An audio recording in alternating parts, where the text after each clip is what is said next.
그리고 이제 여러분이 특별히 가시는 팀에 따라서 다르겠지만 여러분 이제 블라디보스톡 또는 이제 우스리스크 가는 팀도 있고요.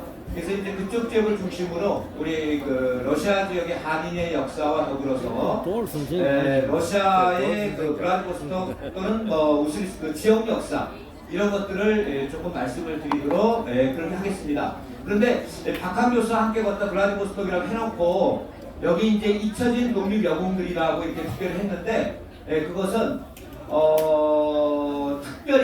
특별히 올해가 이제 3.1운동 100주년 대한민국 임시정부 수립 100주년이거든요.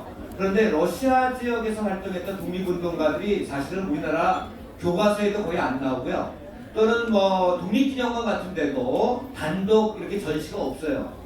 그래서 여러분들이 아마 제 강의를 들으시게 되면 우리나라에서 러시아 지역에 관한 독립운동에 관한 아마 최고 전문가들이 되실 거예요. 그리고 이쪽이 그래서 활발히 활동을 했음에도 불구하고 잊혀진, 우리한테 알려지지 않은 그런 독립운동가들이 많은 지역이다. 그래서 요새는 이제 소외된 또 잊혀진 이런 부분들에 대해서 좀 관심이 많잖아요. 그래서 이제 그런 부분에 대해서 좀 말씀을 올리도록 그렇게 하겠습니다. 예, 이 러시아 연해주를 가시는 거예요, 여러분. 지금 배 타고 어저께 6시, 7시 승선하셨잖아요. 그래서 여러분이 지금 포항에서 출발해서 블라디보스톡으로 가고 있어요. 블라디보스톡으로 가고 있는데 저도 사실은 배 타고 몇 번 가봤어요. 배 타고 몇 번 가봤는데 겨울에 배 타고는 처음이에요. 겨울에. 보통 여름에는 이제 동해라든가 이런 데서 배 타고 출발하는 경우가 많이 있는데 겨울에 특별히 이제 포항에서, 그렇죠? 포항에서는 아마 시범 사업으로 처음으로 겨울 여행. 근데 겨울 바다가 참 이쁘고 좋지 않아요? 여러분 아마 또 행운이신 것 같아요. 그리고 오늘 저는 12층 쪽에 이렇게 올라가 보면 오늘 날씨도 좀 맑고 따뜻하고 그래서 여러분이 다 복 받으셨다라고 이렇게 생각이 드는데 겨울 여행과 관련해서 특별히 부산이라든가 있죠. 부산 쪽에서 예전에는 배가 블라디보스톡으로 가는 배들이 있었습니다. 그래서 여러분이 아시겠지만 우리가 1905년에 을사조약 외교권을 빼앗기고 시일리아 방성대국을 썼던 위원 장지연이라는 분이 있는데 그분이 부산 초량, 옛날에는 부산 초량 앞바다에서 지금 부산역 바로 앞에예요. 부산역 바로 앞에 그 중국타운하고 있지 않습니까? 차이나타운. 그쪽이 옛날에 초량인데 거기서 예전에는 이제 블라디보스톡 가는 배들이 많이 있었습니다. 그래서 벌써 1905년 이때만 하더라도 장지연이라든가 조창용 또는 뭐 수많은 사람들이 사실은 부산에서 출발해서 그리고 여러분 너무나 잘 아시는 안중근 의사 있죠. 안중근 의사가 바로 부산 초량 앞바다에서 배를 타고 블라디보스톡 갔습니다. 그래서 제가 부산시청에 건의를 했어요. 부산시청에서 초량 그 차이나타운 그 앞에다가 안중근 의사 동상을 세우되 의자 벤치에 앉아서 이렇게 있는 그런 모습으로 세워라. 그래서 이제 그 안중근 의사가 부산 초량에서 출발했다는 거, 블라디보스톡으로 출발했다는 것을 아는 사람들이 잘 없어요. 사실은 블라디보스톡에서 출발했고, 그러니까 예전부터 이 경상도 쪽에서 또 배를 타고 이제 블라디보스톡으로 많이 갔는데, 특별히 여러분 메밀꽃 필 노력의 이호석이라고 들어보셨죠? 네. 이호석이 노령근해라는 작품이 있어요. 노령은 러시아 영토, 근해, 가까운 바다. 근데 겨울에 원산에서 출발해서 블라디보스톡 가는 것을 배경으로 한 그런 소설 작품도 있습니다. 네, 그래서 여러분이 특별히 사실은 이번에 현대 아산에서 이렇게 하고 포항시 경상북도에서 하는데 겨울 바다를 만끽하는 거 있죠? 이것도 굉장히 흥미진진하다. 그리고 제가 지금 블라디보스톡 가는데 굉장히 궁금한 것 중에 하나는요. 제가 올 1월 달에 블라디보스톡 갔거든요. 갔다 왔는데 겨울 바다를 봤어요. 근데 겨울 바다가 사실은 블라디보스톡이 1월 달에요. 바다가 깡깡 얼어요. 바다가 깡깡 얼어서 쇠빙선이 이렇게 얼음을 잘라야만 갈 수 있는데 지금 12월 하순경인데 아마 블라디보스톡의 항구가 얼었을까 좀 궁금해요. 저희가 학교 다닐 때는 부동항이라고 배우잖아요. 얼지 않는 항구라고. 그러나 실질적으로 블라디보스톡 항구는 겨울에 옵니다. 그래서 여러분들이 배 타고 이렇게 들어가면서 양쪽에 배들을 보면 쇠빙선, 얼음을 깨는 배들이 줄지어 있어요. 근데 지금 현재는 상황으로 봐서 아직까지 안 알아뒀을 것 같은 느낌이 드는데 1, 2월에는 깡깡 옵니다. 옵니다. 어쨌든 간에 연해주를 여러분이 블라디보스톡이 있는 곳이 연해주인데 연해주는 어디냐면은 바로 블라디보스톡이 있는 곳이 바로 연해주인데 연해주라는 뜻은 연할 연자 바다의 자 보주자. 그래서 바다와 연해 있는 곳, 즉 우리의 동해바다와 접해 있는 곳, 두만강 건너서 거기를 바로 연해주, 바다와 연해 있다 연해주라고 하는데요. 이쪽 지역은 사실은 여러분 굉장히 중요한 지역이에요. 1910년부터 45년까지 우리 항일 무장투쟁, 독립운동, 만주나 러시아는 압록강 두만강 건너기 때문에 이쪽은 대체적으로 무장투쟁을 주로 했습니다. 그 무장투쟁을 가장 만주 지역, 만주에 가서 가장 많이 한 사람들이 누구냐? 도별로 따지면 우리나라요 독립운동 있죠? 독립운동 한 사람의 독립유공자 포상받은 사람 숫자로 따지면은 전국에서 가장 포상을 많이 받은 지역이 경상도예요. 그만큼 경상도 사람들이 만주 러시아에 가서 성질 급하잖아요, 경상도 사람들.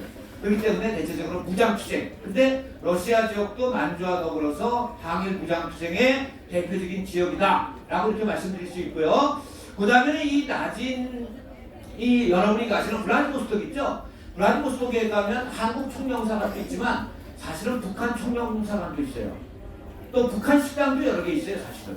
그리고 북한 노동자들도 많이 있어요. 왜냐하면은 이쪽이 북한하고 가까워요. 키로수로 따지면 한 250km 정도 됩니다. 두만강까지 우리가 이번에는 블라디보스톡하고 우스리스크 정도만 가지만 사실은 여러분이 다음에 가면 두만강까지 한번 가보세요. 즉 이쪽 지역 여러분이 가는 블라디보스톡은 문재인 정부에서 특히 강조하고 있는 신북방 정책이라고 해서 북한과 남북 교류를 할 수 있는 최전진 기지예요. 그렇기 때문에 여러분이 가보시면 여러분이 내리시는 항구가 블라디보스톡 항인데 항구 바로 옆에가 어디냐 블라디보스톡 역입니다. 11회 횡단 열차의 시발점이자 도착역이에요. 그리고 지금 현재 최근에는 안 들어오고 있는데 얼마 전까지만 하더라도 북한에서 망경봉호가 우리가 내리는 그 항구에 정박을 했었어요. 북한 관광선이 망경봉호는 원래는요 1960년대에 제일동포들을 북송시켰던 그 배가 망경봉호예요.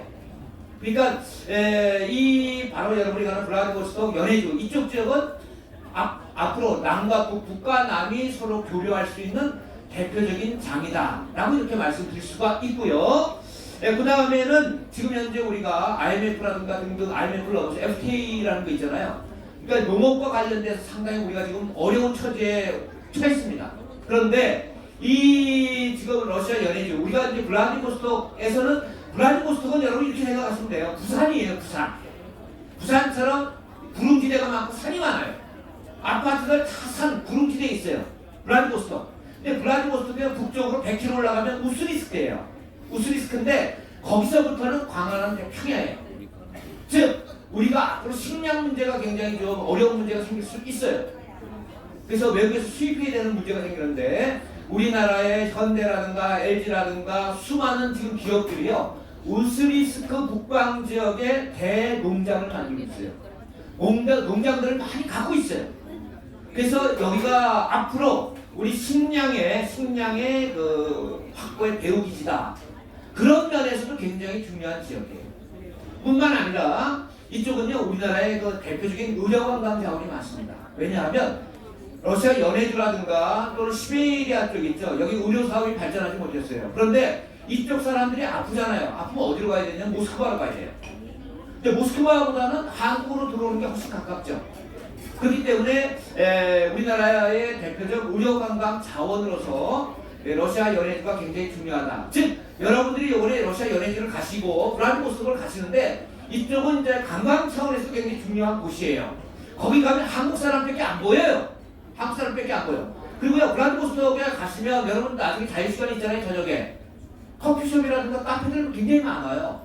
예? 걸어서 배에서 10분 거리 내에 바닷가가 있고요. 카페들이 많은 알바트 거리가 있어요.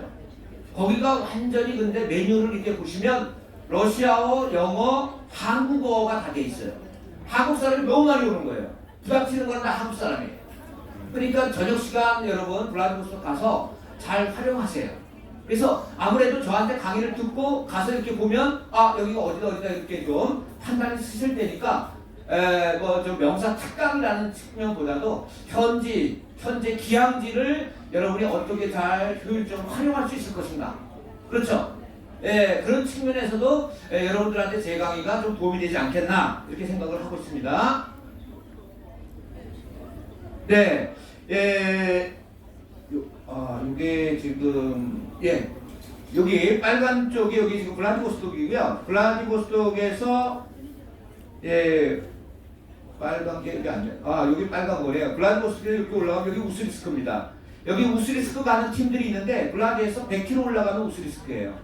그 블라디보스톡 우스리스크 코트하고 다 걸어놓고 그러고 들어가는 거예요. 그런 시스템으로 되어 있습니다. 그러나 러시아 같은 경우는 천연가스라든가 석유 매장량이 세계 1위거든요. 그렇기 때문에 난방이라든가 이런 건 확실합니다.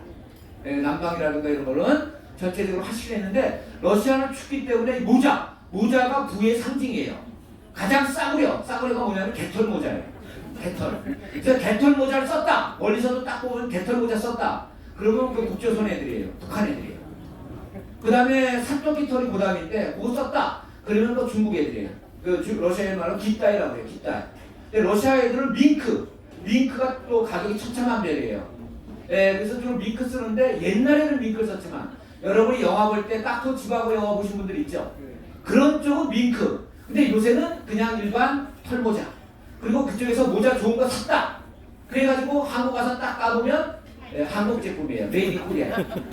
그러니까 한국이 이렇게 제조 기술이 발달했기 때문에 그래서 러시아 블라디보스톡 같은 데 가서는 사실은 실질적으로 살 게 거의 없다. 사면 마트로시카라고 해가지고 조그만 목각 인형 있죠? 이거 빼는 거. 그렇죠? 뭐 그런 정도고 친구들한테 나눠주기에는 초콜릿도 큰 거 말고 조그만 거 있어요. 요만한 거. 그런 거가 마트로시카라고 그래가지고 어린아이가 이렇게 뭐 쓰고 있는 거. 그죠? 보자기 같은 거. 그게 제일 유명한 초콜릿이에요. 제가 완전히 뭐 관광 가이드네. 아니요, 근데 뭐 이렇게 또 제가 이 자리에서 지나치게 학술과 더불어서 여행 체험, 그렇죠? 먼저 또 갔다 오신 분들 입장에서 이렇게 말씀드리는 게 더 좋으실 것 같아서 그 다음에는 이제 여기가 북한하고 가까운 지역이기 때문에 지금 현재는 우리가 개성하고의 문제만 이야기하지만 낮은 선봉지대라고 해서 북한과 두만강 쪽 앞으로 잘 풀리면은 그죠? 솔직히 좀 어저께 밤에 좀 많이 흔들렸죠. 근데 솔직히 별 생각 안 하다가 갑자기 그 생각이 나더라고요. 이거 동해바다로 가다가 김정은이가 미사일 쏘면 어떡하지? 여러분 그런 생각 안 하셨어요? 갑자기 어저께 아주 배가 자꾸 흔들리니까 초창기에 처음에 그러니까 얼핏 그 생각이 들었는데 일 없을 거예요. 걱정하지 마시고. 근데 어쨌든 간에 북한하고의 이제 앞으로 이제 개성이 중요한 부분인데 앞으로는 여기 북한 낮은 선봉. 그래서 지금 공무원들 있죠? 공무원들 통일교육은 거의 다 블라디보스토크 와요.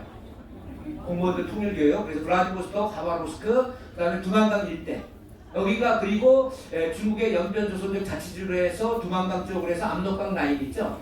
그쪽에 국경지대로 주로 이제 공무원들 대체적으로 저희가 연수시킵니다. 그쪽.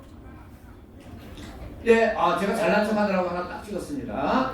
이거는 이제 저 뒤쪽은 이제 북한 지역이고요. 여기는 이제 중국의 후춘, 그 다음에 두만강 저쪽은 러시아의 핫산, 이런 지역이 되겠습니다.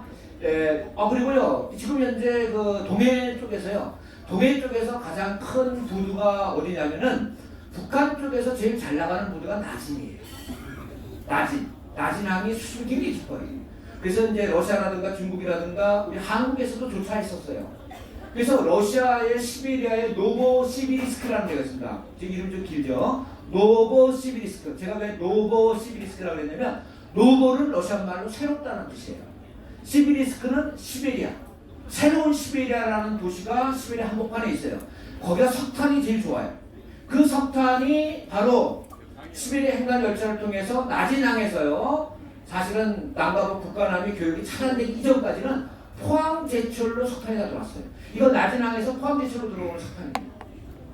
그래서 앞으로 남과 북과 남이 뚫리면 가장 발전할 도시가 어디냐? 바로 동해안에 있는 도시들이에요. 가장 대표적인 도시가 제가 볼 때는, 그러니까 역사학자로서 볼 때는 바로 포항이에요. 포항. 지금 나진하고 사실은 그동안 집교육을 하고 있었거든요. 근데 지금 문제가 생겨가지고 지금 남과 북과 남의 관계 때문에 수도된 거예요. 이게 북한의 나진항인데요. 일제시대 때에도 대표적인 항구예요. 이 항구가 제일 수심이 깊고요. 이 항구가 바로 북한에서 지금 중국 만주 쪽도 항구가 없어요. 만주 쪽도 항구가 여순대변 쪽으로 나와야 돼요. 압록강 쪽으로. 두만강 쪽에 항구가 없는데 러시아도 이거 하나 빌렸고 중국도 하나 빌렸어요. 우리도 하나 빌렸었는데 지금 차단돼 있어요. 그래서 여기서 석탄들이 전부 다 포항으로 들어오는 거예요. 원래. 그리고 어디로 들어오냐면은 서해안의 당진으로도 들어와요. 이쪽. 예, 그렇게 돼 있습니다. 예, 이게 지금 한국에서 나 구두 시설 해놓은 거예요. 북한의 나진에다. 네, 그리고 이거는 일제시대 때 나진항의 모습이에요. 그 정도로 여기가 항구가 좋은 항구다. 근데 우리나라 사람들은 나진항에 대해서는 별 관심을 안 갖는데 앞으로는 동해안 루트 있죠. 블라디보스톡, 하바롭스크 블라디보스톡으로 해서 한경도로 해서 어떻게 됩니까? 나진, 원산으로 해서 동해로 해서 포항, 부산. 이게 앞으로 부동산 가격이 크게 오를 수 있는 대표적인 지역이다.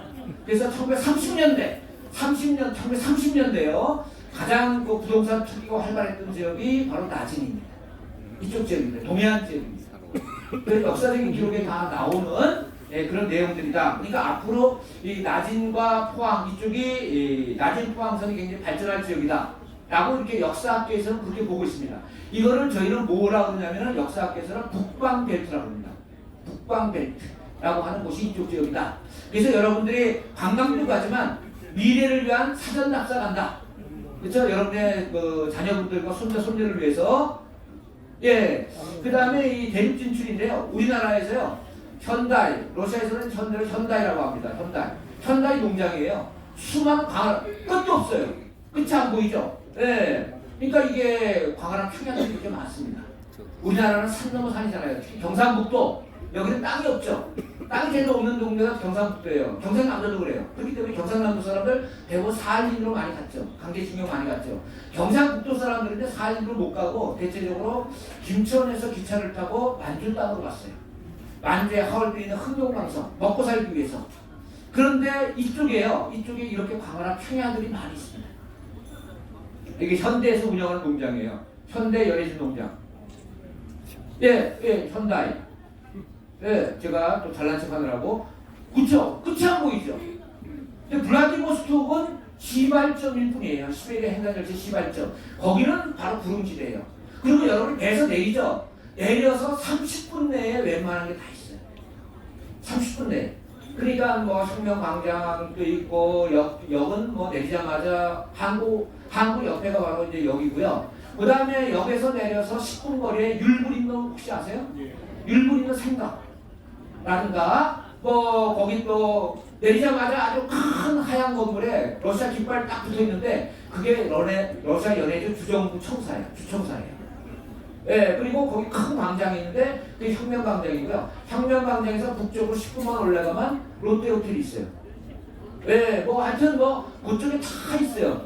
그 다음에는 바닷가 쪽으로 10분 걸어가면 알바트 거리라고 해서 너무너무나 이쁜 카페들이 있죠. 카페들이 바다를 바라보면서 알바트 거리라고 해서 모스크바에 가도 알바트 거리가 있거든요. 블라디보스톡에도 알바트 거리가 있어요.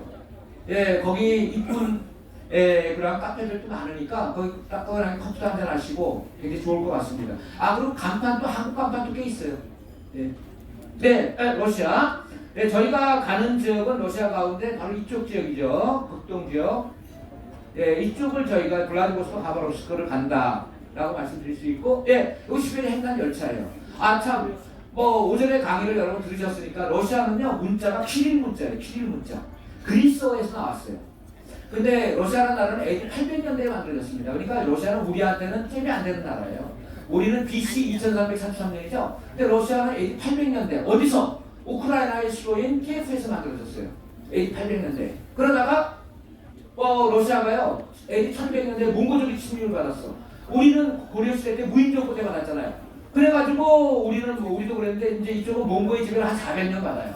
그러니까 독립운동하기 위해서요 키예프에서 뭘 도망가요. 추운 데로. 몽골이 안 쳐들어오는 데로. 그러니까 거기가 어디예요? 그게 바로 모스크바인 거예요. 빈도에 따고 갔고, 그 다음에 이제 북쪽에서 스웨덴이 자꾸 쳐들어와서 스웨덴을 방어하기 위해서 발티케에다가 요새를 만들어요. 피터 대제가. 피터 대제 요새. 그게 바로 상트피터스부르크예요. 그러니까 러시아 수도는 키예프, 모스크바, 상트피터스부르크, 러시아 혁명 이후에 모스크바로 이렇게 왔어요. 그런데 얘네들이 더욱더 이렇게 좀 극동적 태평양 쪽에 뭔가 얼지않은 항구를 찾기 위해서 우랄 산맥을 넘어서 이렇게 온 거죠. 근데 이제 얘네들 문자가 없잖아요. 그러니까 우리는 문자를 사진에 참겠지만 얘는 글자를 그리스에서 갖고 왔어요. 갖고 왔는데 누가 갖고 왔냐면 신부님이 두 분이 갖고 왔어요. 형제들이 갔어. 근데 러시아 사람들의 상징은 뭐예요? 마시는 거. 어떡하죠? 이거 신부님들 너무 그걸 먹는 거야. 먹어가지고 글자판을 뒤집었어. 근데 글자를 알 수가 없어. 그래가지고 여기도 보시면 알자를 거꾸로 내놨죠. 알자. 네? 알자를 거꾸로 했어요. 그러니까 얘네들이 완전히 글자판을 신부님이 엎었는데 글자 생각이 잘 안 나. 그래가지고 T자는 T라고 읽었는데 P자 있죠. P자는 러시아에서는 R이라고 읽어요. R. A는 그대로 A인데 H자는 N이라고 읽어요. H자는 N이라고 읽어요. 그러니까 술을 많이 처먹어가지고 그래요. 근데 술 잘 많이 처먹어가지고 글자판을 뒤집어가지고 이 사람들이 키릴 신부 형제가 도둑을 잘 먹어서 많이 먹어가지고 그래가지고 키릴 문자라고 그래요. 러시아語. 그래서 여러분들이 블라디보스토크에 가면 제가 가는 팀이 22조인데 블라디보스토크를 가면 전망대를 꼭 가자고 하세요. 전망대는 블라디보스토크 전체가 다 보이거든요. 거기 전망대 바로 뒤에 십자가를 들고 이렇게 두 사람이 있어. 이 사람들이 글자 만든 사람이야. 술 많이 처먹어가지고. 네, 키릴 신부 형제. 거기서 블라디보스토크 전체 전경이 쫙 보이니까. 그쵸? 예, 그렇게 되시면 됩니다. 예, 그래서 이제 이거 러시아어로 되어 있는 건데요. 러시아는 춥기 때문에 비동사가 없어요. is 이런 게 없어요. I am a boy 할 때 am, 어나 더나 정관사, 부정관사가 없어요. 러시아는 추우니까 단어만 되는 거야. 내가 교수다 그러면 러시아 말로 나, 근데 영어로 말하면 I professor 이렇게 되는 거야. 나 교수. 그럼 끝이야. 추운데 무슨 뭐 문법 따지게 생겼어? 그쵸? 예, 그런 거예요. 그 러시아 말은 좀 세게 해야 돼요. 추우니까. 안 들려. 그쵸? 예, 그래서, 아버지 파파면 빠빠, 마마면 마마, 뭐 이런 식으로. 프로페서, 이런 식으로. 예, 된다라고 좀 말씀드릴 수 있어요. 사다는 말은 알아야 되죠? 스파시바. 한국 사람들은 다 시발 그래. 네, 시발 그래도 다 알아들어요. 걱정하지 마시고. 예. 네, 러시아의 상징은 자작나무예요. 자작나무. 그래서 시베리아로 추운 데로 가면 갈수록 나무가 아주 쫙 뻗어 있어요. 그래서 일반적으로는 이제 그 러시아 여인의 다리를 상징한다. 날씬하다. 라고 이렇게 뭐 표현도 하는데 러시아는요 모든 것들을 저 나무로 만들어요. 문화가 우리는 돌의 문화죠. 온돌의 문화죠. 근데 러시아는 나무로 다 만든다. 나무. 모든 게 자작나무. 그래서 아까 말씀드렸죠. 인형. 목각 인형. 그 빼면 나온다는 거. 그쵸? 이걸 마트로시카라고 하는데 이것도 그렇고 모든 집들도 원래 나무집이에요. 나무집. 그래서 여러분들이 블라디보스토크에서는 다 목조가 아니라 석조야. 석조지만 우스리스크 지방으로 이게 시골로 내려가면은 전부 다 집들이 옛날 집들은 목조, 자작나무로 만들었다. 라고 이렇게 여러분 이해하시면 되겠습니다. 그리고 뭐 우물 있죠, 우물. 우리나라 사람들의 우물은 돌로 만드는데 러시아 사람들은 우물도 나무로 만들어요. 그러니까 이쪽은 기본적으로 나무의 문화, 나무 가운데서도 자작나무의 문화다라고 이렇게 보시면 됩니다. 그리고 제가 약장사 한 번 더 할게요. 여러분들을 위해서. 왜냐하면 여기 이 자작나무 있죠? 자작나무에 붙어있는 까만 암덩어리 같은 거, 검은 거, 그게 차가버섯이에요. 네, 그게 바로 차가버섯인데 차가버섯 같은 경우는 여러분들 위해서 말씀을 드리면 굉장히 면역력이 강해가지고요. 그거 너무 막 이렇게 세게 양을 많이 넣어서 먹으면 간에 탈라서 의사한테 맞아 죽어요. 의사분들이 이거 이렇게 가수도 걸리면 큰일 나요. 그러니까 굉장히 연하게 해서 뭐 일주일 데려 먹고 그 다음에 한 일주일 쉬고 뭐 그렇게 먹는 게 차가버섯이에요. 좋은 거 하고 해서 막 때리면 큰일 나요. 그리고 이런 거는요 약방에서 팔아요. 팩으로 약국에서. 그러니까 저런 거 함부로 이렇게 왕창 해가지고 건강에 좋다고 해서 왕창 잡수시면 탈난다. 그죠? 예, 그래서 이거를 근데 이런 자작나무 같은 경우는 차가버섯이라든가 이런 거는 블라디보스토크 같은 데는 약방 정도에 있지 잘 없어요. 자작나무가 많이 생산되는 곳은요 10일에 한 복판이에요. 바이카로스가 이르크스크라든가 이런 데 그런 쪽에 들어있고 나무도 이 백두산 올라갈 때도 충격이 나는 나무니까 이 자작나무가 있고 이 자작나무는 경상북도하고 특별한 인연이 있어요. 경상북도가 특별히 자작나무가 인연이 있다. 뭐냐? 바로 여러분 천마총이라고 들어보셨죠? 경주에. 그렇죠? 천마총에 천마가 그려져 있는 나무 판때기가 있어요. 원래 그 관의 뚜껑이거든요. 관뚜껑. 근데 그 그림이 천마가 그려져 있는데 그 관뚜껑의 나무가 뭐냐면은 재질이 바로 자작나무예요. 그래서 우리 역사학계에서는 이렇게 보고 있어요. 자작나무를 사용하는 말탄 기마민족이 시베리아 벌판에서 함경도로 해서 경상도로 내려왔다. 경상북도로 내려왔다. 이렇게 보고 있어요.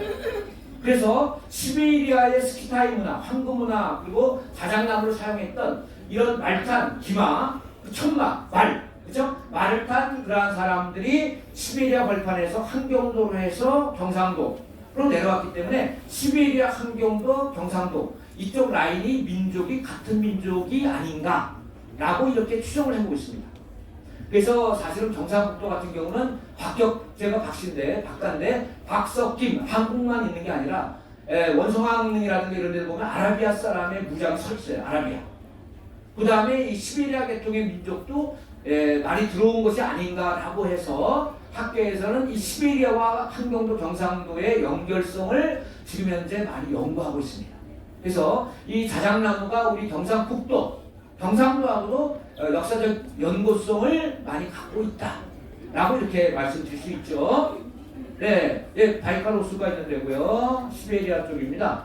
네, 그리고 우리 한국인들이 수계가 없어가지고 제가 계시네. 예, 우리 한국 사람들이 언제부터 러시아가 연해주로 갔느냐? 원래 여러분이 아시다시피 만주 땅은 우리의 땅이잖아요. 그죠? 고조선이라든가 고구려 발해의 땅이에요. 발해의 땅인데 그런데 발해가 AD 900년대 발해가 거란한테 망했어요. 그래서 만주 땅이 우리의 땅인데 이 큰 영토가 강한 영토가 중국 땅이 돼버렸어. 그러다가 중국 땅이 된 다음에 1860년에 이쪽 만주 쪽 가운데 두만강 근처 땅을 연해주라고 하는데 이 땅을 중국이 러시아한테 빼앗겼어요. 1860년부터 60년에 빼앗겼어. 그러니까 1860년부터 이 러시아 땅이 중국 땅, 우리 땅에서 중국 땅에서 러시아 땅이 돼버린 거예요.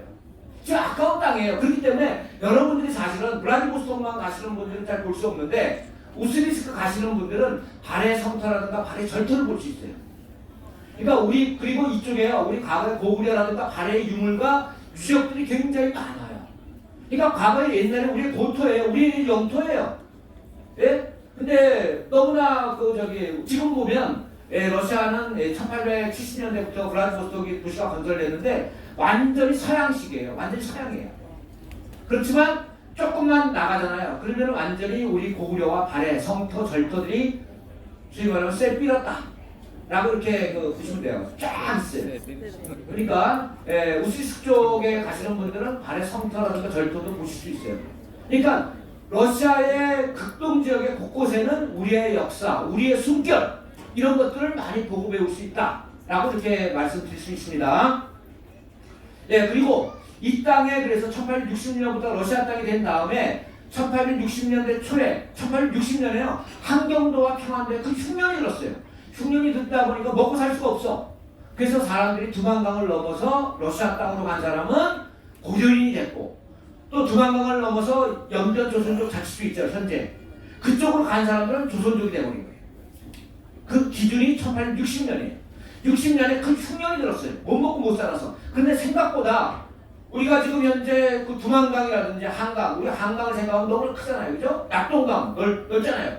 예? 근데 두만강은 강폭이 좁아요. 두만강 하루도 그렇게 안 들어요. 그러니까 두만강을 넘어서 얼마든지 넘어갈 수 있어요. 그러니까 수많은 사람들이 먹고 살기 위해서. 근데 저는 이제 북한을 한 5-6번 갔다 왔습니다. 역사를 공부하다 보니까 갔다 왔는데 북한 같은 경우에 함경도는 산이 많잖아요. 우리나라는 진짜 산이 많아요. 화강암산. 그러니까 1860년에 그 큰 흉년이 들었는데도 뭐 가려주거나 하고 관리들이 못 먹고 못 살게 하니까 사람들이 도망가요. 야반 도주하는 거예요. 야반 도주. 그래서 러시아 땅으로 갔더니 러시아 군인들이 지키고 있는데 러시아 군인들이 그 당시 수도가 상트피터스부르크거든요. 발티케 연안에 스웨덴, 노르웨이, 핀란드인데 그쪽이란 말이에요. 거기서 우랄 산맥 가서 얼마나 많아요. 그러니까 군인들이 얼마 안 와 있죠. 그런데 걔네들이 농사짓고 또 훈련하고 지키고 힘들잖아요. 조선 사람들이 놀이끼리 한 게 눈은 바짝바짝 까만데 보니까 일도 잘하고 잘하거든. 예? 그러니까 너 세금 면제해 줄게. 해. 그리고 애생도 있고 가족도 있고 처가 다가. 그러니까 그냥 세금도 면제해 주고 막 그러니까 어떻게 돼? 수많은 우리 그 조선 사람들, 한국도 사람들이 러시아로 넘어가는 거예요. 그게 이제 최초로 1863년설, 64년설인데 그래서 경제적인 이유로 먹고 살기 위해서 러시아 땅으로 한국 사람들이 이주를 해서 그게 1860년대 초예요. 그런데 1870년대 초에 뭐가 생겼냐면은 블라디보스톡 있죠. 블라디보스톡은요 여러분 군항이에요. 우리 포항하고 달라요. 영일만 하고 달라요. 해군 기지예요. 군항이 쫙 들어 있어요. 우리가 배 딱 내리죠. 배 딱 내리는데 거기 정면 딱 그렇죠. 바라보면은 군함들 쫙 있고 병원설이 있어요. 태평양 함대 사령부가 있는 곳이에요. 러시아는요 4군데의 함대 사령부가 있어요. 어디냐? 블라디보스톡 북동 지역에. 그 다음에 저 흑해 있죠. 흑해 함대가 있고요. 발티크에 발틱 함대, 무르만스크라는 데가 있는데 거기에 북극 함대가 있어요. 4개 함대가 있어요. 그 중에 극동 함대 사령부 해군 기지가 있는 데가 바로 블라디보스톡이에요. 그래서 여러분들 해군이라든가 이런 것들을 많이 볼 수 있어요. 배들도 군함들을 많이 볼 수 있어요. 근데 실제 전투함들은 안쪽에 들어가 있어요. 안쪽에 들어가 있어서 그래도 큰 배들을 여러 가지 여러분이 볼 수 있는 데가 블라디보스톡이다. 근데 이 블라디보스톡 항구를 1973년부터 만들기 시작해요. 근데 노동력이 멀리 모스크바에서 상트피터스부르크에 데려올 수 없잖아요. 그러니까 우리나라 한경도 사람을 데려다가 블라디보스톡 항구를 만들고 도시를 건설한 거예요. 그러니까 사실은 블라디보스톡은 우리나라 사람들이 만든 거예요. 한경도 사람이 만든 거예요. 그러니까 근데 그 항구 만드는데 바로 거기에 사람들이 살 수 없잖아요. 그러니까 항구 만드는 곳에서 블라디보스톡 항에서 바로 언덕배지 하나 넘어가면 개청리라는 마을이 있어요. 개청리. 우리 조선 사람들이 1870년대 초에 개척했다는 거예요. 그게 개청리야. 그 개청리에서 여러분이 잘 아시는 안중근 의사가 이또 히로부미를 저격할 걸 계획하고 추진한 곳, 거기가 바로 바닷가 개청리예요. 여러분은 배에서 내려서 걸어서 딱 10분에서 15분. 그러니까 알바트 거리, 메인 거리 지나자마자 해양공원이라고 해서 쫙 바닷가예요. 거기서 주로 바닷가재, 곰새우라든가 킹크랩 이런 거 파는 데예요. 거기가 바로 안중근 의사, 우리 거기서 주로 일했어요. 근데 그 공사가 끝났어. 그 공사가 끝난 다음에는 어떻게 돼요? 1880년대부터 뭐를 만들기 시작해요? 시베리아 횡단 열차를 만들기 시작해요. 철도. 그래서 우리 조선 사람들이 시베리아 횡단 철도를요, 블라디보스톡부터 바로 바이카로스가 있는 이르크츠크까지 노선은 우리 조선 사람들이 갔어요. 그러니까 사실은 블라디보스톡이라든가 러시아 시베리아 쪽에는 우리 한인들의 숨결과 땀과 피와 눈물이 서린 곳이에요. 그러니까 남의 땅이 아니에요, 사실은. 예? 그러니까 우리 역사, 고구려의 역사, 발해의 역사, 한국 근현대사의 역사를 우리가 찾아볼 수 있는 곳이 바로 어디냐? 바로 블라디보스톡. 또 그러니까 블라디보스톡에는 대대적으로 노동자들이 많이 있었어요. 우스리스크는 대농업단지거든요. 근데 농사 짓는 사람들이 많은 거예요. 그래서 우스리스크 쪽은 완전히 거기는 한국 사람이 농사 짓던 곳이에요. 예, 그런 곳이다라고 이렇게 말씀드릴 수 있습니다. 네, 예, 여기 우리 한인들 마을들이 쫙 있고, 이 두만강 철교예요. 두만강 철교. 예, 두만강이 되겠습니다. 이 국경지대들이고요. 우리 한인들이 처음으로 이주했던 곳이 어디냐? 바로 이쪽에 예, 여기 한인들이 처음으로 러시아에 이주한 곳인데요. 1937년에 스탈린이 중앙아시아로 강제 이주시켰어요. 카자흐스탄, 우즈베키스탄, 키르기스탄, 타지키스탄, 투르메니아로 37년 9월부터 12월 농사가 끝나고 추울 때다 이동시켜버렸어요. 약 18년 그 기념비를 만든 사람이 누구냐? 여러분 가수 서태지 아시죠? 네, 서태지가 기념비 만들었어요. 네, 거기다. 그러니까 우리 한인들이 이주했던 것을 기념해서. 그러니까 서태지가 부른 노래도 있어요. 발해를 꿈꾸며. 예, 그래서 제 생각에는요, 현대 아산에서 포항시하고 경상북도가 다음에는 명사 특감을 저 같은 사람 부르지 말고, 예, 발해를 꺾으며 그래가지고 서태지를 탁 해가지고 그런 장사가 더 확실하게 될 것 같은데, 그렇죠? 예, 그러니까 이제 그 여기 기념비를 서태지가 만들었어요. 서태지가 만들었다라고 이렇게, 그래서 여기 이제 서태지라고 돼 있죠. 예, 그래서 지금 이렇게 흔적이 없어. 예, 있죠. 그리고 이제 러시아에 살고 있던 우리 고려인들의 모습입니다. 이 좀 안타깝죠? 우리 꼬마가 캐디 역할을 하는 거예요. 골프채. 그렇죠, 골프채. 그러니까 1890년대 사진입니다. 예, 1890년대. 예, 그리고 우리 영감님, 한국 사람은 어디 가나 돋보자락 휘날리며 갓 쓰고, 예? 예, 그리고 우리나라 사람은 어디 가나 또 초밥집이야. 그러니까 농촌에는 초밥집, 도시에 가면 판잣집. 판잣집은 뭡니까? 그 자작나무로 다 만든 거예요. 자작나무로. 네.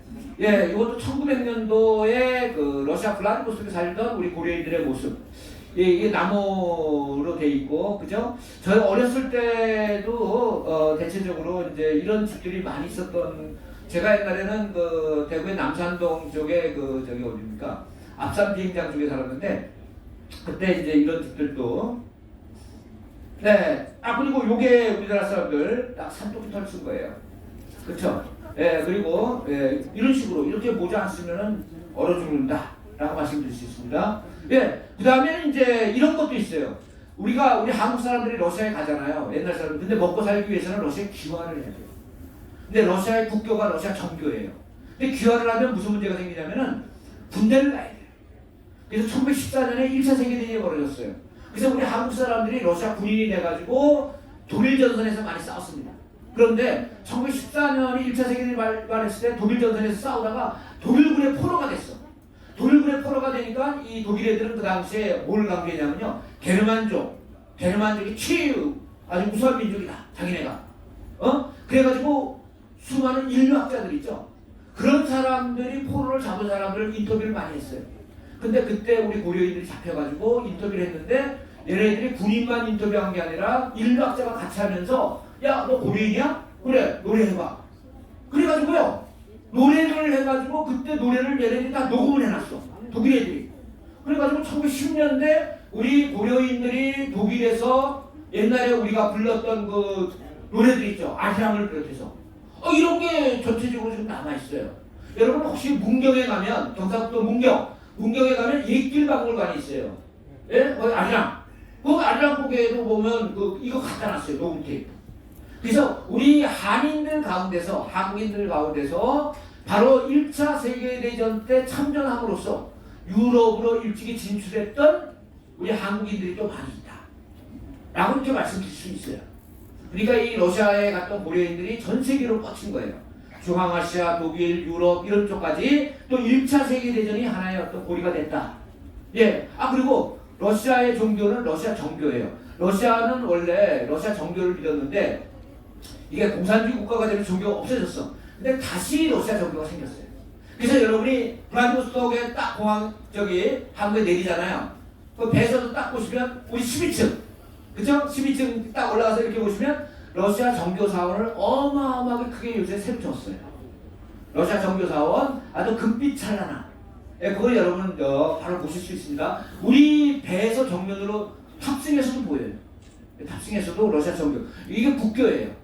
그렇기 때문에 러시아 정교가 국교일 때는요, 모든 그 가리키는 학교 선생님들 있죠. 이 사람들은 전부 다 신부님이에요. 러시아 정교 신부님. 러시아 정교 신부님이에요, 여기.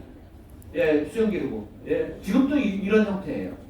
그리고 여기 초등학교, 우리 꼬맹이들, 러시아 애들하고 같이. 예, 그리고요, 우리나라 사람들은 블라디보스토크가 항구예요. 항구기 때문에 수많은 사람들이 배를 타고 이동했어요. 배. 그래서 이 배는요, 여러분 아시죠? 서해안에 떠다니는 배하고요, 동해안에 떠다니는 배가 달라요. 배가 달라요. 또 서해안 쪽에는요, 예컨대 배가 침몰을 하면은 갯벌이 많잖아요. 그렇기 때문에 신안 앞바다라든가 유물들이 많이 남아있어요. 근데 동해바다는 한번 침몰하면 끝장이에요. 그렇기 때문에 전혀 없어요. 그렇기 때문에 배의 모양도 서해안 배하고 동해안 배가 다르다. 근데 블라디보스토크이 항구이기 때문에 이 블라디보스토크에서요, 바로 그쵸? 청진, 원산, 동해, 포항, 부산 이쪽으로 배들이 많이 다녔다. 그래서 우리 조선 사람들이 그 당시에 타고 다녔던 배의 모습이다. 그러니까 블라디보스토크는 항구다. 포항도 항구죠.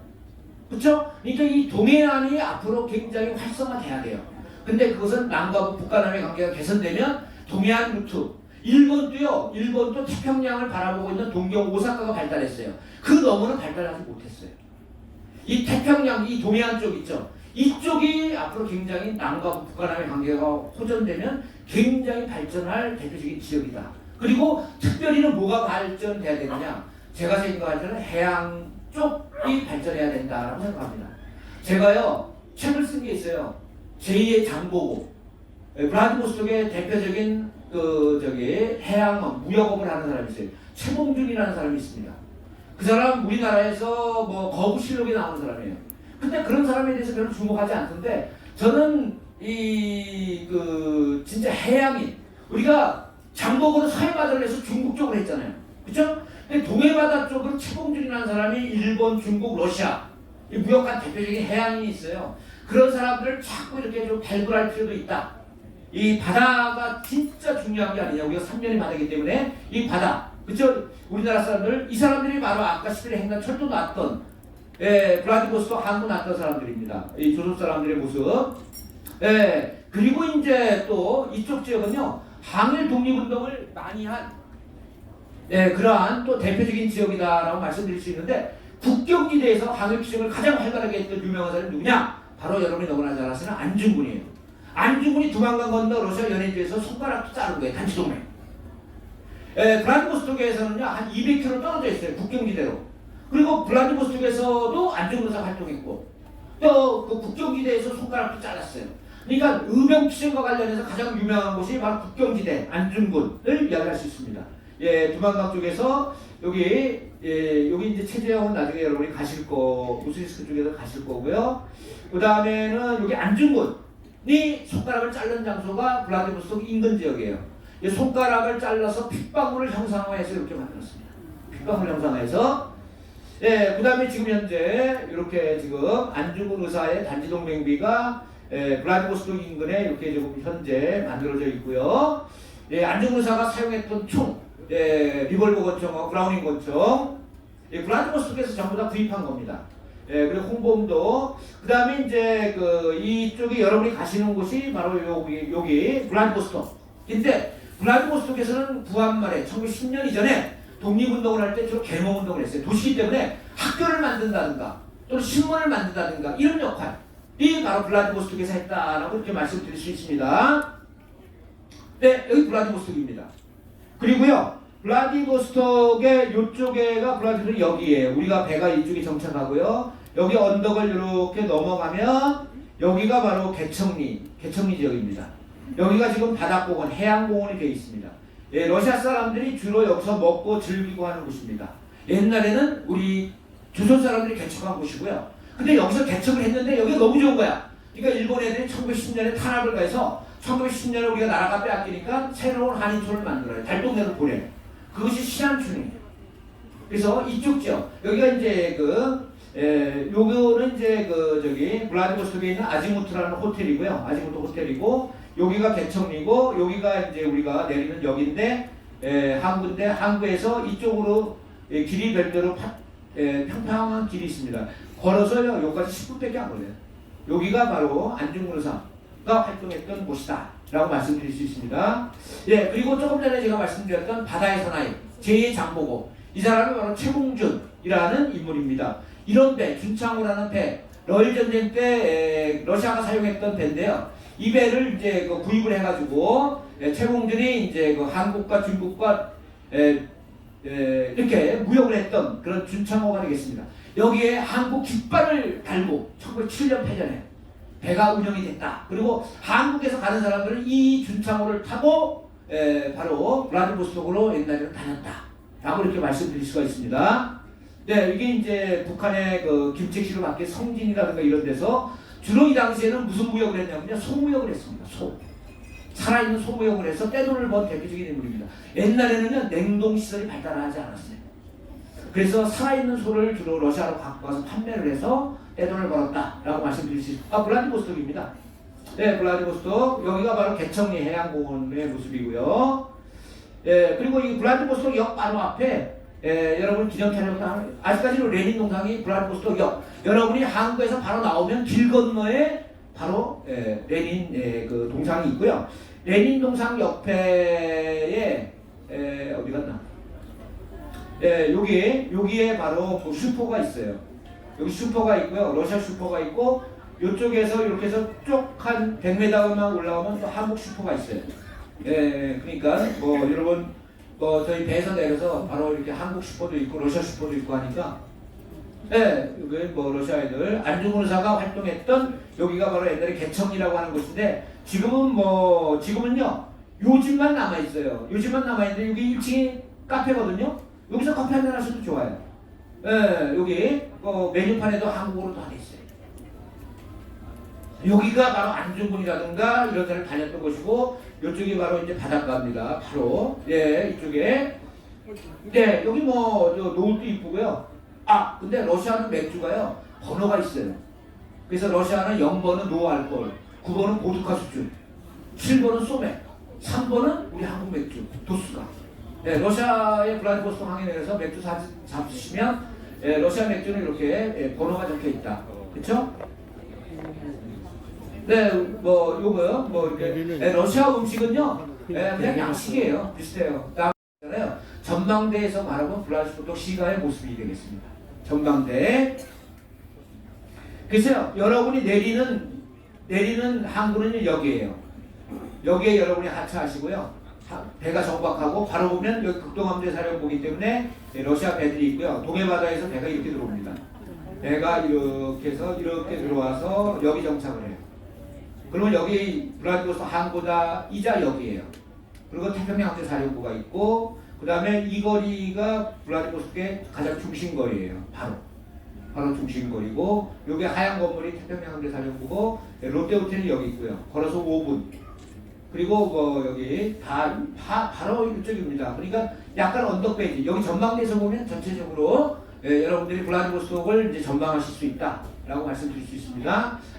여기 이제 블라디보스톡 러시아 정교 사원입니다. 지금 현재는 이게 중앙광장이 새롭게 크게 만들었는데 요거는 이제 옛날 러시아 정교의 사원, 러시아 정교를 믿으니까 그리고 이 사람들이 아까 술 먹고 저기 글자판 그렇게 엎었던 그런 분들이 되겠습니다. 요거는 이제 여러분 보시게 됐는데요. 한국에서 우리 배에서 바로 보여요. 니콜라이 2세가 황태자 시절에 이쪽으로 왔다 갔다 했다는 것을 기념해서 개선문이라는 문이 있고요. 블라디보스톡의 이제 여러 가지 모습들입니다. 지금 이제 이게 호텔이 현대가 작년부터 롯데호텔로 바뀌었습니다. 여기 현대 건물 그대로 있죠. 이건 이제 블라디보스톡의 옛 모습들입니다. 블라디보스톡의 옛날 모습들. 지금 현재 여기 태평양 함대 사령부이기 때문에 배들이 이렇게 있고요. 바로 여러분이 배가 여기 있습니다. 여기 이제 배가 쓰고요. 그리고 여기가 태평양 함대 사령부. 우리 배가 쓰는 것은 바로 이것이고 여기서 바로 여기가 이제 센터고요. 그리고 이렇게 다 산들이 있고 구름지대가 되겠죠. 그리고 우리 내리자마자 보이는 여기 있는데 이게 블라디보스톡 역입니다. 시베리아 횡단 열차의 시발역이자 종착역이고요. 블라디보스톡에서 모스크바까지는 9,288km. 풀코스로 타면 6박 7일 걸립니다. 이거는요 그냥 6박 7일 타는 놈은 미친놈이에요. 이거는 블라디보스톡 역에 여러분 하나 팁을 드리면 시베리아 횡단 열차는 항상 밤에 출발해서 아침에 대도시에 내려요. 대도시에서 구경하고 저녁에 또 타시면 돼요. 아니면 거기가 좋다. 예를 들어서 하바롭스크 같은 데 좋거든요. 하바 같은 데 2박 3박 하고 놀다가 또 타시면 돼요. 그래서 저는 18박 19일 탔어요. 대학 선생은 돈은 없지만 시간은 많잖아요. 그렇죠? 18박 19일 탔는데 아주 좋아요. 그리고 2인실, 4인실, 다인실이 있거든요.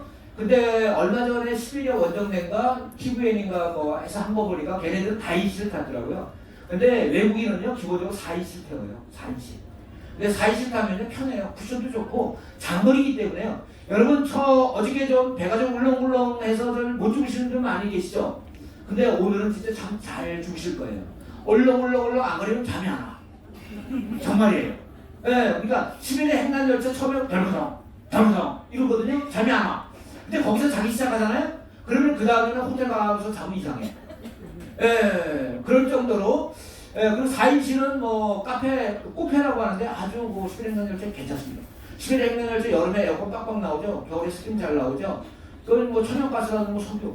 그렇죠? 그래서 다음에는 올해는 바다. 다음에는 기차로 한번 또 시베리아를 여행해 보시는 것도 참 좋을 것 같다라고 제가 보내드리고 싶습니다. 예, 블라디보스톡 역은요. 또 우리 학생들 있죠. 자녀분들 데리고 오신 분들은 블라디보스톡 역에서 꼭 자녀분하고 사진 하나 찍으세요. 왜냐하면 블라디보스톡 역은요. 안중근 의사가 이 도를 천안하기 위해서 출발한 역이에요. 그 다음에 이준 열사가 헤이그로 갈 때 출발한 역이에요. 예? 그러니까 역사적으로 굉장히 중요해요. 그리고 혹시나 중고등학생은 저하고 한 장 같이 찍어요. 네가 유명한 역사학자하고 이쪽에서 공부하기 위해서 찍었다. 네, 그러면은 뭐 저기 요새는 포트폴리오 작성하는 거 이런 거 있잖아요. 그런데 중요해요. 그 다음에 항상 그 중고등학생들을 같이 온 사람들은요, 뭔가 수첩이라든가 뭔가 역사적인 것에 이렇게 해서 메모하는 모습, 포즈 그런 걸 취하고 찍으세요. 네, 그래야만 포트폴리오 작성할 때 자녀분들한테 실질적으로 도움이 된다. 라고 이렇게 말씀을 드릴 수 있어요. 좀 어린 학생들도 조금 온 것 같아서 제가 일찍부터 이런데 세계는 넓다, 할 일은 많다. 그것을 뭐 이렇게 블라디보스톡. 그러니까 안중근 의사가 이게 타고 갔다 이거예요. 그렇죠? 11회 행간열차, 11회 행간열차 역이에요. 예, 그다음 이 블라디보스톡 역입니다. 아 그리고요, 1900년도부터 우리 조선 사람들이요. 이렇게 담배대 물고 장사하려고 시베리아를 누볐어요. 그러니까 우리 한국 사람들의 역동성과 힘을 우리가 블라디에서 느낄 수 있어요. 이거 보세요. 딱 자세 나오잖아요, 이분. 자세 나오죠? 예, 그렇죠? 이게 담배 딱 꼬라 물고 이게 딱 그죠? 똥배도 이 당시에는 똥배도 딱 나오시고. 예. 네, 여기 블라디보스톡입니다. 근데 블라디보스톡은요, 목조가 아니라 석조예요. 그렇기 때문에 지금 옛날 사진하고 지금 현재는 깨끗하게 이렇게 닦아서 수리했을 뿐이지, 그쵸? 안에는 다 건물이 옛날 건물이에요. 그러니까 다 석조 건물이에요. 그러니까 블라디보스톡은 한국에서 가장 가까운 서양이에요. 네, 그리고 민족은 뭐 슬라브 계통이죠. 그죠? 슬라브. 프랑스 같은 경우는 골족이나 켈트족, 영국은 앵글로색슨족, 독일 게르만족, 여기는 슬라브족이에요. 슬라브족. 슬라브족의 어떤 문화라든가 이런 것들을 여러분들이 마음대로 느낄 수 있고, 특히 이쪽은 석조 건물, 옛날 건물들이 지금 1800년대 후반에 만든 건물들이 그대로 다 있어요. 그러니까 근데 걸어다니면요 금방금방 다 해요. 금방금방 다 여러분 볼 수 있으니까. 그러니까 저녁 때 배에 있지 마시고, 제가 볼 때는 그 좀 많이 이렇게 웬만하면 다 걸어서 다닐 수 있어요. 블라디보스톡 조그매요. 생각 이상으로 조그매요. 그러니까 많이 걸어 다니셔서 많이 보시면 좋을 것 같다. 예, 그쵸? 이 건물들 지금 호텔 건물인데 다 남아 있어요. 이 블라디보스톡, 이 건물은 블라디보스톡 지금 현재 우체국이에요. 우체국 건물인데 다 남아 있고요.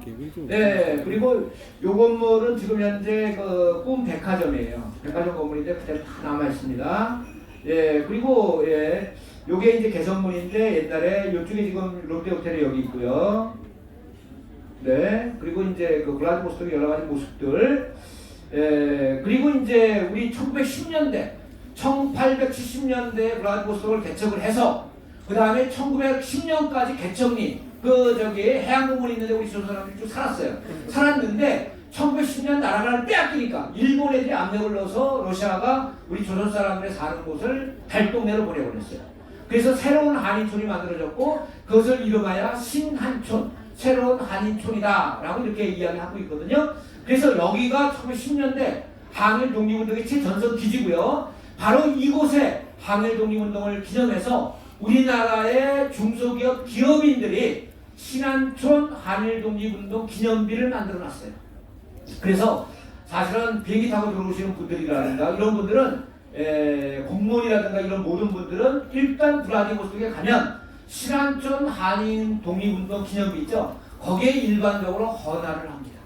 지금 현재 이 배에서는 제가 어떻게 하는지 모르겠는데 뭐 대표단이라도 이 배의 대표단이라도 신한촌 한일 독립운동 기념비에 가서 그래도 대표 한두 사람이라도 헌화하고 잊혀진 우리 혁명가들, 독립운동가들, 그쵸? 이런 분들, 즉 시베리아 벌판에서 진짜 추위에 떨면서 항일 투쟁을 위해 노력했던 사람들에 대해서 경의와 예의를 표하는 거 있죠. 이거는 저 개인적으로는 굉장히 중요한 의미가 있다라고 이렇게 말씀드릴 수 있겠습니다.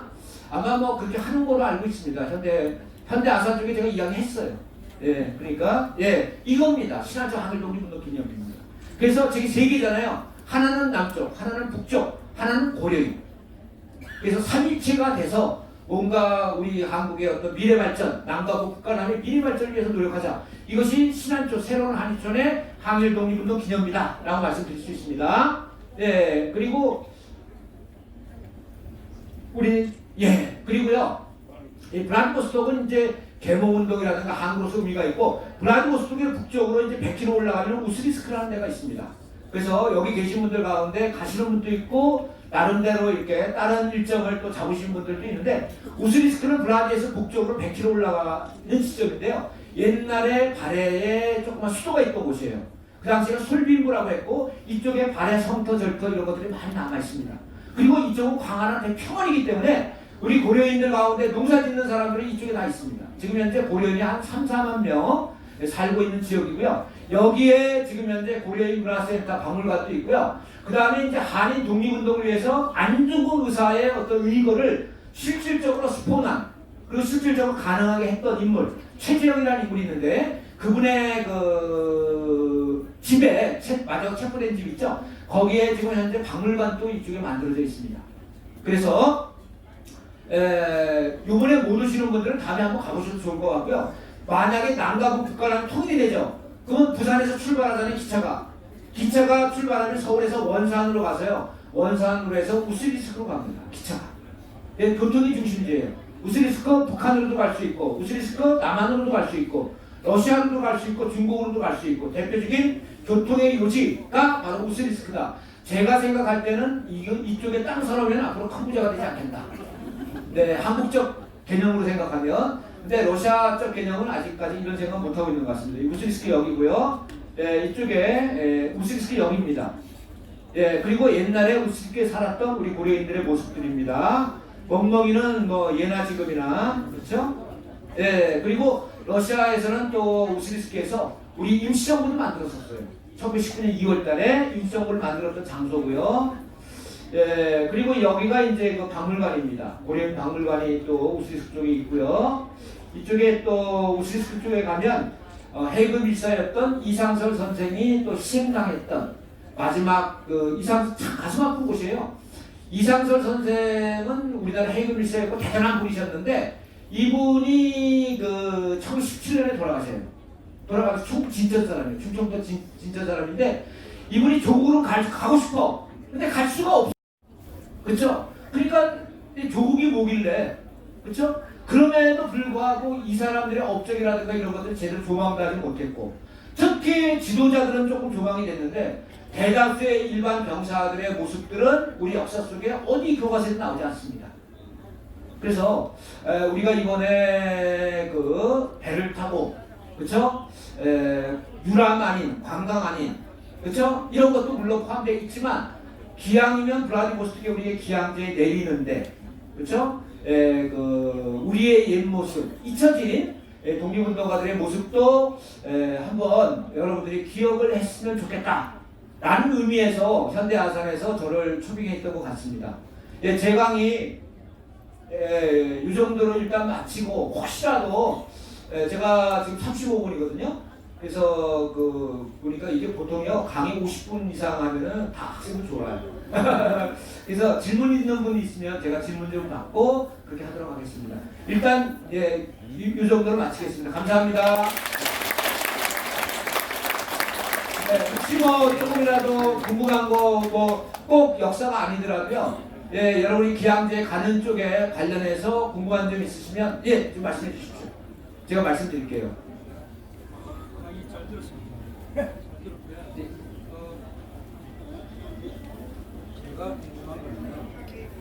강의 잘 들었습니다. 블라디보스톡에 대해서 새로운 또 사실을 알게 돼서 이번 여행이 상당히 도움이 될 거라고 생각합니다. 제가 궁금한 것은 아까 교수님께서 말씀하셨는데 우리 한인들이 1800년대에 그 러시아로 이주를 다녔는데 저희들이 보면은 중국 동포들은 조선족이라고 표현하고 러시아 동포들은 고려인이라고 표현하지 않습니까? 그렇게 조선족과 고려인으로 이렇게 표현이 나뉘게 된 어떤 그 원인이 있는지 그게 좀 궁금합니다. 예, 너무 뭐 이렇게 예리한 좋은 질문을 해주셨는데요. 예, 조선족 우리 만주에도 뭐 1860년대부터 우리 이제 그 한인들이 이주를 했는데 중국에서 연변 조선족 자치주라고 하지 않습니까? 연변 조선족 자치주. 거기에 이제 여러 지역이 있어요. 화룡, 왕청, 영길, 안도, 뭐 도나 뭐 이런 여러 지역이 지금 포함이 되어 있는데요. 거기는 이제 해방 직전에 우리 동포가 약 200만 명 정도 살았는데요. 해방이 되고서 이제 중국의 소수민족 정책이 있거든요. 중국의 소수민족 정책에서 중국 사람들이 우리 조선 사람들을 조선족이라고 했어요. 그래서 이제 중국의 소수민족 정책에 따라서 조선족이라는 표현을 사용해요. 그러니까 우리 스스로가 조선족이라고 하지 않았어요. 우리 스스로. 그러니까 중국에 수많은 종족들이 있죠. 조선족이라든가 티베트족이라든가 몽고족이라든가 또 위구르 동족 자치족, 위구르 동족이라든가 뭐 장족이라든가 수많은 족이 있지 않습니까? 그런 이름을 중국 정부에서 우리 조선 사람이다. 근데 조선이라는 표현은 사실은 조선, 한국 이런 표현 있잖아요. 남조선, 북조선. 근데 남조선, 북조선 할 때 조선이라는 표현은 북한을 위주로 하는 표현이에요. 북한. 조선 민주주의인민공화국이죠. 그렇기 때문에 남조선, 북조선은 이거는 이제 기본적으로 북한을 대우하는 표현이에요. 그 다음에 우리 남한 북한 있죠. 남한 북한은 우리 한국이잖아요. 그죠? 한국 국적으로 하면은 남한 북한.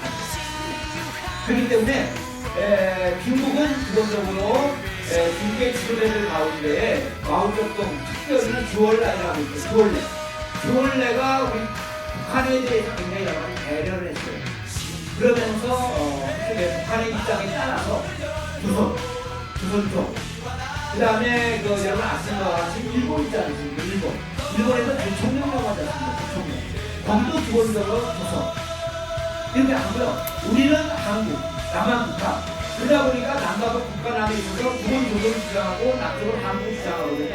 그래서 6.15 공동선언, 김대중 대통령 때 김대중 대통령이 평양 방문했잖아요.